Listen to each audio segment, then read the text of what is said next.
से बोलो जय माता दी। So friends, welcome to our YouTube channel chasing happiness. So दोस्तों, जैसा कि आपने पिछले ब्लॉग में देखा कि हम लोग माता वैष्णो देवी के दर्शन करके भैरव जी के दर्शन करने के लिए निकले। सो इस ब्लॉग में आप देखोगे कि हम भैरव जी के दर्शन कर रहे हैं और कि क्या हम अपने हेलीकॉप्टर तक टाइम से पहुंच पाते हैं या नहीं। सो हमें वैष्णो देवी भवन से ऊपर तक आने में आधा ही घंटा लगा। 2 किलोमीटर की चढ़ाई थी भैरव जी की, तो 2 घंटे आधा घंटा ही लगा। 4 बजे चढ़े थे, 4:30 हो रहे हैं अभी। सो बस दर्शन करके और सांझी छत के लिए निकलेंगे। तो वो भी लगभग 2 किलोमीटर है यहाँ से, तो एक्सपेक्टिंग कि हम शायद टाइम पे पहुँचे। बाकी माता की मर्जी। बोलो बाबा भैरवनाथ की जय। तो अब हम हेलीपैड बस पहुँचने वाले हैं। हम लोग टाइम पे पहुँच गए, सांझी छत पहुँच गए थे, फिर वहाँ पे रेस्ट करते रहे और अब बस ऊपर जा रहे हैं और वहाँ पे चेक इन कर लेंगे। क्या प्रोसेस है, क्या होता है, वो बाद में आपको बताते हैं। वहाँ पे ऑब्वियसली शायद कैमरा अलाउड नहीं होगा, बट फिर बताते हैं वहाँ पहुँच के।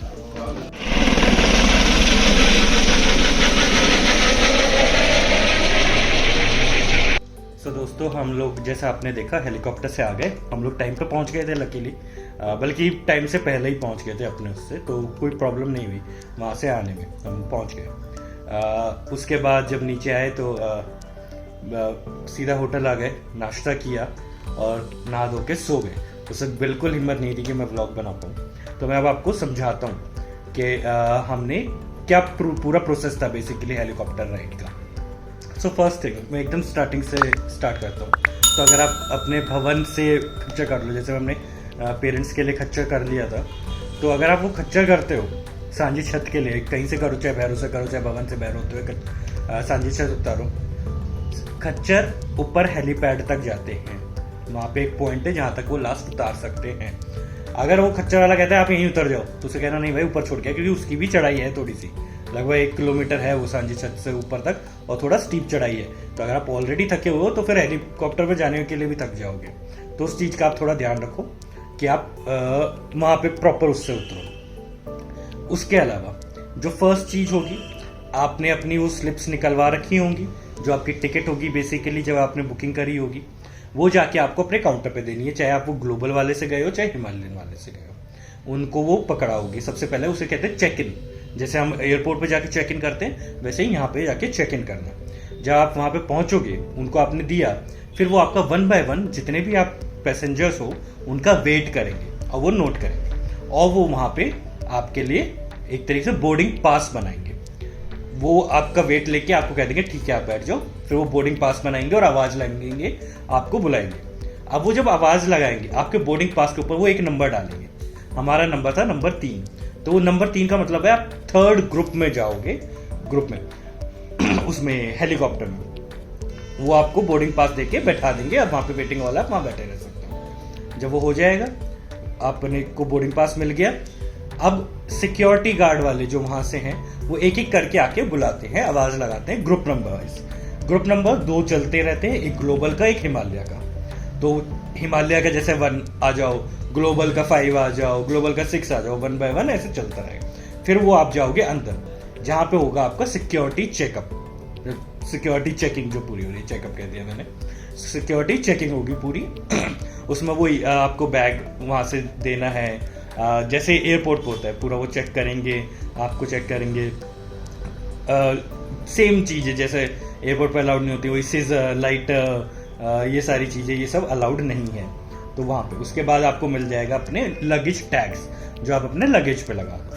फिर नेक्स्ट वेटिंग एरिया आता है, जहाँ पे वो आपको खड़ा करते हैं। वहाँ पे मुश्किल से कुछ सेकंड्स के टाइम होते हैं, फ्लाइट आ रही होती है, जा रही होती है, तो एक एक करके वो उसके बाद हेलीपैड के ऊपर आपको लेके जाते हैं। सो आप हेलीपैड के ऊपर आ गए। अब हेलीपैड के ऊपर फर्स्ट चीज़, फोटोग्राफी बिल्कुल अलाउड नहीं है, कुछ भी वीडियो फोटो कुछ अलाउड नहीं है। सबसे पहली चीज़ क्या होगी, वो आपको एक जगह खड़ा करेंगे और आपसे आपके फ़ोन कलेक्ट कर लेंगे। फ़ोन, वो ये नहीं कि मना कर रहे हैं फ़ोटो वोटो मत कीजिए, वो आपसे आपके फ़ोन कलेक्ट कर लेंगे, आपसे आपके बैग्स रखवा देंगे। वो चीज़ आप नहीं लेके जाओगे हेलीकॉप्टर में। फिर 2 जगह पे वो खड़ा करते हैं, जो भी जैसे हम जिस हेलीकॉप्टर में गए थे उसमें 7 सीट्स थी। सो शायद 7 होती है और छोटे वाले में 5 होती है, हमारे वाले में 7 थी। तो 4 लोगों को एक जगह खड़ा किया, 3 लोगों को एक जगह खड़ा किया, सॉरी 2 लोगों को हमको एक जगह और बाकी के 5 को एक जगह। उसका रीजन क्या था, जो राइट डोर से एंटर कर रहे हैं और जो लेफ्ट डोर से एंटर कर रहे हैं उस तरीके से, तो उसके लिए वो वहां पे आपको हेलीपैड पे खड़ा कर देंगे। फ्लाइट लैंड करेगी, उसमें से जो लोग होंगे वो उतरेंगे और आपको वो ले जाएंगे और आपको बैठा देंगे और सीट बेल्ट लगा देंगे और ये बैग वैग वो सब खुद रखेंगे। फोन का वो जो उन्होंने कलेक्ट किए होंगे उसका बैग वो रख देंगे और आपको बैठा देंगे हेलीपैड। मुश्किल से 4-5 मिनट भी शायद ज्यादा बोल रहा हूँ, इतनी देर की फ्लाइट होगी, आप नीचे वाले हेलीपैड पे उतर जाओगे, कटरा में जो है। अब कटरा के हेलीपैड पे आप उतर गए, आपको लेके जाएंगे वो एग्जिट गेट के पास, वहां पे आपको आपके बैग्स पकड़ाए जाएंगे, आपको फोन पकड़ाया जाएगा, आपको कह देंगे आप नीचे जा सकते हैं। आप नीचे उतर जाओगे, नीचे उतर के जो हेलीपैड के बाहर का गेट है वहां पे उनकी कार्स खड़ी रहती है, जो कार आपको वहां से नीचे मेन रोड तक एक इन्हीं का एक ऑफिस टाइप है शायद, जो चेक इन ऑफिस है, जहां से आप जब कटरा से हेलीकॉप्टर में बैठने के लिए जाते हैं तो वो वहां पे सारी फॉर्मेलिटीज होती है। जैसे ऊपर मैंने वेटिंग एरिया के बताया, वो सारी फॉर्मेलिटीज नीचे जब लोग नीचे से ऊपर जाते हैं वो सब वहां होती है। तो वहां पे वो आपको छोड़ देंगे। वहां से आप अगर अपने होटल की कोई कार को बोला है कि वो पिक कर ले तो वो वहां आ सकते हो, ना ऑटो खड़े रहते हैं, वो सब होता है। तो ये है पूरा हेलीकॉप्टर का प्रोसेस जो हमारा रहता है वैष्णो देवी में। तो अब हम आ चुके हैं वैष्णो देवी कटरा के मार्केट में। अभी हो रहे हैं रात के 7:30। तो बस खाना खाने निकले हैं, थोड़ी देर मार्केट घूमेंगे, देखते हैं क्या कुछ है यहाँ पे। यहाँ के एक आध रेस्टोरेंट्स के बारे में काफ़ी कुछ सुना है, तो वहाँ चलते हैं और कुछ खाते हैं पीते हैं।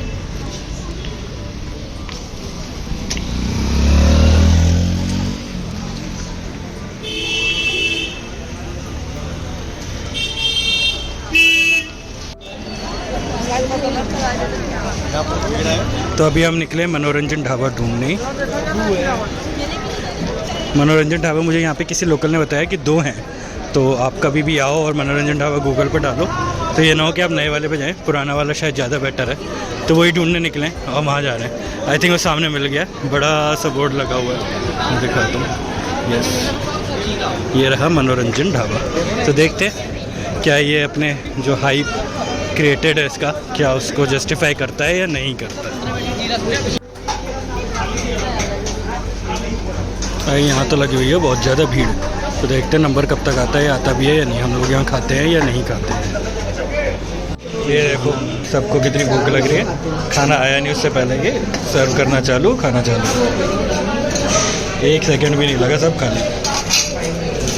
तो हम लोग निकल चुके हैं वहाँ से खा के।